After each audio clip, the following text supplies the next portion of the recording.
Semua video di Dahlia Channel mengajarkan vocab dan grammar bersamaan agar English Maniacs paham bagaimana vocab disusun menjadi kalimat dengan aturan grammar yang benar. Perhatikan pengucapan vocab berikut lalu hafalkan. Pour, poured, poured. Menuangkan.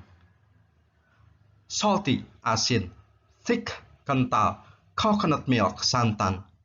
Mung bean, kacang hijau. Porridge, bubur. Sticky rice, ketan. Mixed, mencampur. Pauskan, jedakan, hafalkan vocab di atas sampai ingat sekali. Setelah ingat sekali boleh dipraktikkan. Yang belum menghafal tadi rugi, tidak akan bisa menerjemahkan ini. Yang sudah menghafal akan beruntung, bisa menerjemahkan ini. Saya cek dulu ya. Ayo, apa arti pour? Kosakata nomor 166. Ayo, apa artinya? Menuangkan. Mung bean apa? Vocab 170. Kacang hijau ya. Yang di garis bawahi terjemahkan mundur ya. Matikan suaranya, terjemahkan sendiri. Pak Dahyar menuangkan santan asin kental ke atas bubur kacang hijau dan bubur ketan hitam, kemudian mencampurnya. Ini ya, Pak Dahyar menuangkan santan asin kental ke atas bubur kacang hijau dan bubur ketan hitam, kemudian mencampurnya. Hafalkan lagi agar vocabmu makin banyak. Build, membangun. Humble, rendah hati. Smart, cerdas. Bold, berani. Provinsi. Gorgeous, indah, permai. State, negara. Capital city, ibu kota. Regency, kabupaten. Jelaskan lagi dan hafalkan vocab di atas sampai ingat sekali. Setelah ingat sekali boleh dilanjutkan. Ayo, terjemahkan lagi. Presiden, berani, rendah hati, cerdas. Itu Pak Jokowi membangun ibu kota negara permai di Kabupaten Penajam Pasir Utara di Provinsi Kalimantan Timur. Bukan Kalimantan Barat ya, salah ya, Timur ya. Ya. Part of speech.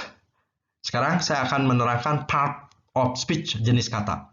Yang akan saya terangkan hanya 3 jenis dulu ya. Kata kerja yaitu verb, kata benda atau noun, kata sifat atau adjective. Sekarang mari kita bahas satu demi satu. Kata kerja atau verb disingkat dengan huruf V. Nah, ini V berarti kata kerja ya. Adalah sesuatu yang menunjukkan gerak, aktivitas atau perbuatan. Ingat ya, yang ada perbuatan atau aktivitas itu verb atau kata kerja. Contohnya build, membangun, ini kata kerja. Pour, menuangkan kan ada gerakan, saya menuangkan air tuh ke gelas, dituangkan, ada perbuatan ya. Hanya verb yang memiliki bentuk kedua ketiga. Nah, jadi semua kata kerja harus memiliki bentuk ke satu, kedua, ketiga. Build, gitu ya. Pour, poured. Nah, gitu ya. Sekarang kita belajar kata benda atau noun yang disingkat dengan huruf N tuh, N, kata benda ya. Noun adalah sesuatu yang berwujud bisa disentuh. Jadi yang ada wujudnya itu noun disebutnya atau kata benda. Misalkan regency kabupaten. Nah, misalkan Kabupaten Penajam Pasir Utara, ibu kota baru ada di sana kan ya. Nah, di situ kan ada gedungnya, ada wujudnya, ada sungainya, ada pohonnya gitu ya. State, negara. Negara kita Indonesia juga ada wujudnya kan, ini yang kita injak itu tanah di negara kita ya. Sedangkan nomor 3 adalah adjective atau kata sifat ya. Disingkat dengan huruf ADJ. Nah, ini kayak gini ya, ADJ. Adalah sesuatu yang menunjukkan ciri dari benda. Misalkan ada orang nih, ada banyak orang yang satu dan lain sifatnya berbeda. Nah, kita ingin membedakan satu orang dengan orang yang lain. Orang mana? Tuh orang yang humble, orang yang rendah hati. Nah, berarti rendah hati menunjukkan ciri dari orang tersebut gitu kan. Ada misalkan ada presidennya pemberani, ada yang presiden lain yang kurang pemberani ada ya. Presiden yang mana? Yang berani, yang bold. Nah, yang berani ya. Misalkan Pak Jokowi orangnya bold, berani. Nah, berarti bold, berani menerangkan presiden itu ya. Menerangkan Pak Jokowi. Kenapa berani? Freeport aja direbut ya. Australia aja mau ngerebut pulau dilawan sama Pak Jokowi ya. Ya. Sekarang mari kita latihan membedakan yang mana yang verb kata kerja, yang mana yang noun kata benda, yang mana yang adjective kata sifat ya. Hanya 3 itu ya. Perintahnya nih, sebutkan arti. Setelah arti baru jenis katanya. Ya, nih contohnya. Ayo bold, sebutkan arti dan jenis katanya. Ya. Iya. Artinya berani, kalau berani kata sifat, kan sifat dari presiden. Presiden mana yang berani. Nah, gitu kan ya. Orang mana? Orang yang berani. Berarti berani bold menerangkan orang. Orang itu benda. Jadi ingat ya, adjektif menerangkan kata sifat kata benda ya. Ayo, sebutkan arti dan jenis katanya pour. Nomor 2. Ayo pour. Ayo sebutkan. Iya, menuangkan verb. Nah, yang namanya verb pasti punya kedua ketiga dan harus disebutkan kedua ketiganya. Poured, poured. Ya. Lebih cepat sekarang ya. Capital city, sebutkan arti dan jenis katanya. Iya, ibu kota noun kata benda. Salty, sebutkan arti jenis katanya. Iya, asin adjektif. Coconut milk, ya, santan adjektif.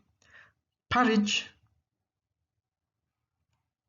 ya, bubur benda, kan bisa disentuh, ada wujudnya. Ayo, build, sebutkan. Iya, membangun verb. Yang namanya verb ada kedua ketiganya, harus disebutkan. Build, build, ya. Thick, sebutkan. Iya, kental adjektif ya, kata sifat kan ciri dari santan, santan yang kental, santan itu benda. Jadi ingat ya, adjektif itu ciri dari benda. Mangbin, ya, sebutkan mangbin. Kacang hijau noun, karena berwujud ya. Salty, sebutkan. Asin adjektif. Mix, ya, sebutkan mix. Ya, mencampur verb. Ya, yang namanya verb punya kedua ketiganya harus disebutkan. Mixed, mixed ya. Sticky rice, ya, sebutkan. Ketan noun, gitu ya. Harus bisa cepat ya, nanti diulang ya. Sekarang kita belajar grammar kedua, yaitu compound noun. Nah, ini video khusus ya, dua grammar diajarkan. Compound noun adalah gabungan dua kata. Nah, jadi kalau ada dua kata, gabungan dua kata atau lebih, dan merupakan kesatuan, ya, adalah compound noun. Dan harus diterjemahkan mundur. Misalkan nih, the smart, humble, bold, nggak ada T ya, president. Nah, ini ada berapa kata ya? 1, 2, 3, 4, 5. Ada 5 kata, bukan 5 benda. Ada benda ke-1 presiden, benda kedua berani, benda ketiga rendah hati, benda keempat smart, benda kelima itu bukan ya. Ini satu ada. Bendanya satu, wujudnya satu yaitu presiden. Nah, jadi walaupun ada 5 kata, bendanya satu dan ini merupakan satu kesatuan.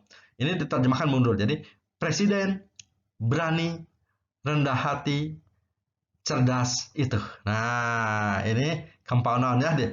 Presiden berani, rendah hati, cerdas itu. Nah, terjemahannya ini ya. Jadi compound noun ini bisa 2 kata, 3 kata, 4 kata, 5 kata, 6 kata juga bisa. Mundur diterjemahkannya. Ini compound noun. Ingat ya, merupakan kesatuan. Contoh lagi.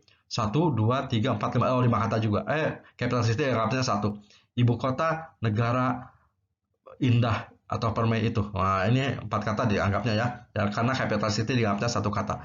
Nah, berarti bukan ada 4 benda. Ini ibu kotanya, ini negaranya, ini permainya, ini itu bukan. Satu aja bendanya yaitu ibu kota. Nah, ini ibu kota yang mana? Ibu kota negara. Negara yang bagaimana? Yang permai. Nah, yang permai itu. Nah, ini satu kesatuan ya. Harus diterjemahkan mundur. Contoh compound noun dalam kalimat. Yang berwarna biru ini compound noun diterjemahkan mundur. Nah, ayo mari kita terjemahkan. Jadi terjemahannya presiden berani, rendah hati, cerdas itu walaupun ada 5 kata, benarnya satu aja presiden kesatuannya. Nah, jadi presiden yang mana? Presiden yang berani. Dan yang gimana lagi? Yang humble, yang rendah hati. Yang gimana lagi? Yang smart. Nah, jadi presidennya diterangkan oleh kata berani, humble, dan smart. Jadi untuk membedakan presiden yang satu dengan presiden yang lain. Jadi itu ya cirinya yang menerangkan ini yang menerangkan di belakang. Cirinya untuk membedakan presiden satu yang dengan presiden yang lain ya. Siapa? Pak Jokowi membangun. Nah, ini compound noun lagi ya. Ibu kota negara permai itu. Nah, ini compound noun lagi ya. Ini compound noun lagi. Kabupaten Penajam Pasir Utara. Ya. Ini compoundan lagi, Provinsi Kalimantan. Harusnya ini hijau ya, pada tahun 2022. Gitu ya. Ini contoh compoundan ya. Ingat, compoundan terjemahkan mundur dan merupakan kesatuan. Nah, sekarang ayo terjemahkan. Mana compoundannya? Oh, yang compoundannya udah saya kasih tahu ya. Nah, ini kesatuan ya, terjemahkan mundur ya. Tuh. Ini santan yang asin dan kental. Nah, jadi asin dan kental itu untuk menerangkan santan. Jadi fungsi compoundan untuk kan banyak santan nih. Kalau jadi diterangkan santan mana? Yang asin. Ada yang udah pakai garam, ada yang belum kan. Santan mana? Ada yang encer, ada yang tebal. Ada yang encer, ada yang kental. Yang kental. Nah, ini fungsinya compound noun itu ya. Jadi untuk menentukan kata lebih spesifik. Ayo terjemahkan. Pak Dahyar menuangkan sejumlah santan asin kental ke, ini compound noun lagi, bubur kacang hijau, dan ini compound noun lagi, bubur ketan hitam, kemudian mencampur dan memakannya. Ini ya, Pak Dahyar menurunkan santan asin kental ke atas bubur kacang hijau dan bubur ketan hitam, kemudian mencampur dan memakannya. Ayo buka playlist di Dahyar Channel agar bisa mempelajari semua video dengan secara berurutan ya. Terima